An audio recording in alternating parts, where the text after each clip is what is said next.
My daughter's words cut through me like a knife. Go find somewhere else to live out your days. You're of no use anymore. Obedient as always, I quietly packed my belongings, the way I had done countless times in service of others.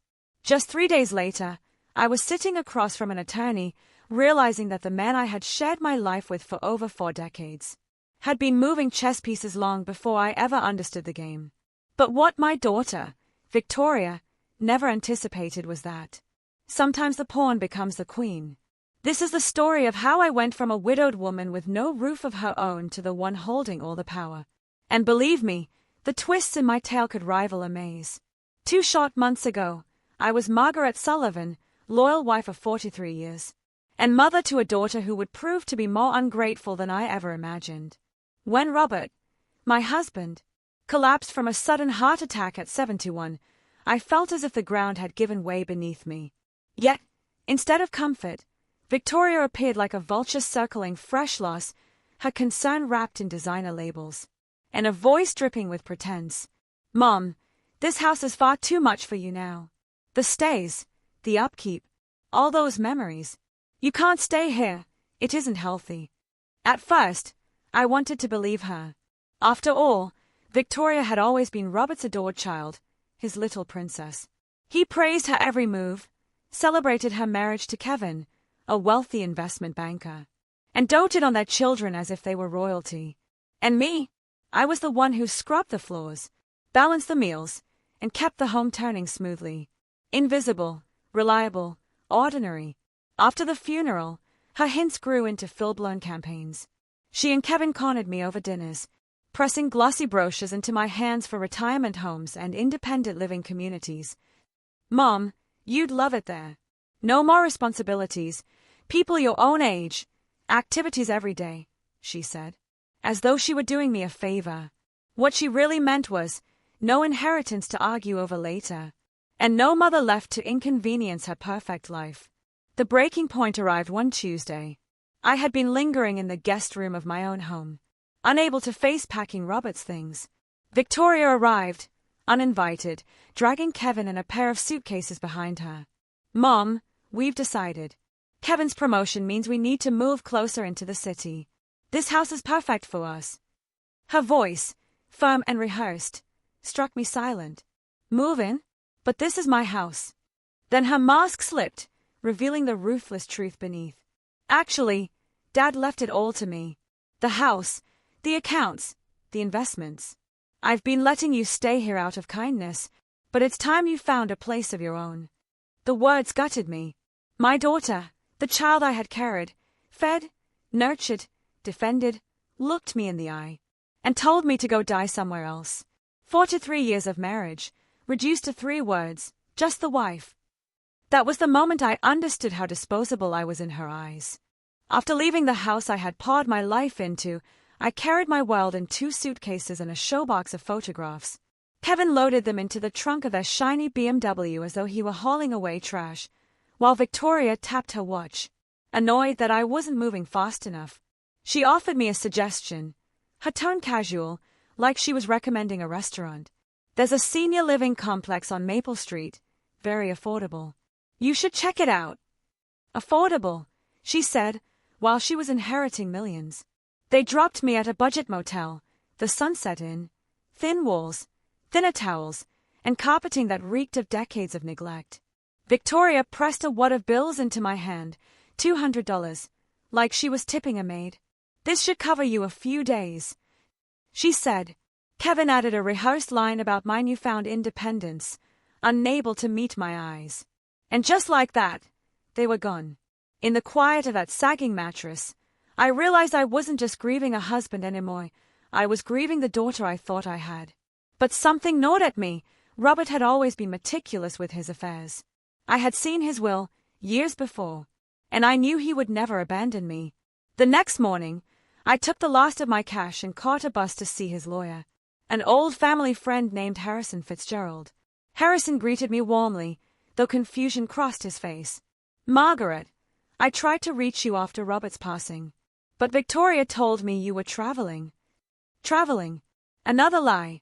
When I asked about the will, he was stunned. Didn't Victoria give you a copy? I provided her with several. When I shook my head, he pulled out a folder. "Margaret, your husband's final will is very clear." He read aloud, "The house left to me, 70% of all financial holdings, totaling more than $23 million. Victoria was left $10 million, but with strict conditions. It would only be hers if she treated me with dignity. If she failed, the sum would revert entirely to me." Robert had foreseen everything. He had known what she was capable of, and by casting me out, she had lost it all. I wasn't penniless.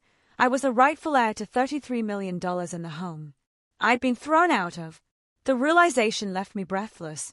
Harrison called it elder abuse and fraud.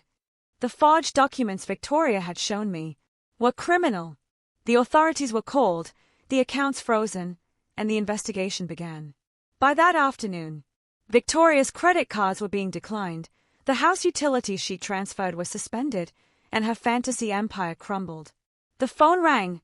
Victoria, panicked. "Mom, there's some mistake. The accounts are frozen," she said. I told her I was sitting in Fitzgerald's office, with a real will in hand. Her denial was immediate. She insisted I was confused, too emotional, manipulated.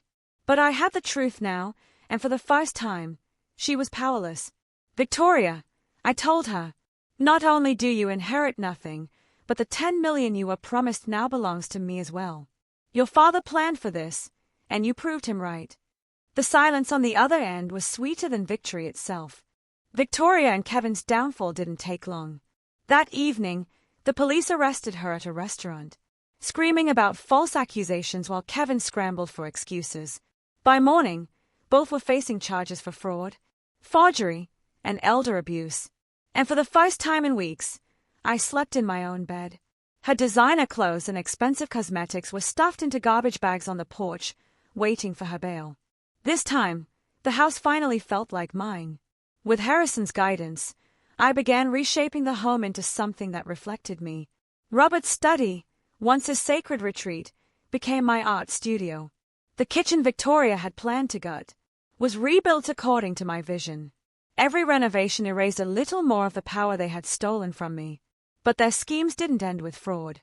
Kevin's wealthy mother came knocking, offering bribes masked as settlements. $5 million to drop the charges, she said. I refused. Then came the threats, whispers of Robert's past dealings, insinuations that not all of his fortune was clean. With the help of investigators, I uncovered truths I wasn't ready for. Robert had lived a double life. His consulting firm entangled in laundering money for dangerous people. The shock nearly broke me, but it also steeled me. I contacted the FBI myself, determined to face the truth head-on. That decision shifted everything. Robert, it turned out, hadn't been a criminal at all. He'd been an informant, working undercover for more than a decade. His cooperation had led to dozens of arrests and the seizure of millions in criminal assets. The money he left me was legitimate, payment for his role in dismantling organized crime. The irony was staggering. Victoria and Kevin had tried to blackmail me with evidence that only proved Robert's loyalty. When the FBI asked if I would wear a wire, I agreed without hesitation. That night, I lured them into what they thought was a negotiation. They arrived confident, briefcase in hand, ready to dictate my future. But when federal agents stepped out from the shadows, their faces collapsed in disbelief. They were arrested again, this time for conspiracy, extortion, and intimidation of a federal witness. Months passed. Victoria and Kevin were sentenced, their names dragged through headlines.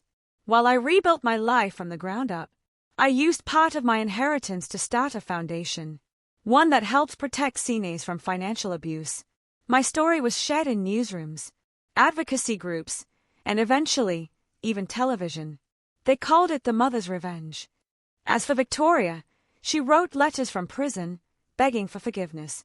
I never replied. Some wounds go too deep, and some betrayals redefine what family really means. Her children may one day understand, and with them, I'll choose honesty. But with her, the line was final. 6 months later, I stood in my art studio, paintbrush in hand, sunlight streaming through the windows. On the canvas was a self-portrait, not of the grieving widow who once begged for scraps of dignity, but of the woman I had become, independent, powerful, and unafraid. The best revenge, I realized, isn't taking back what was stolen. It's becoming everything they swore you never could be.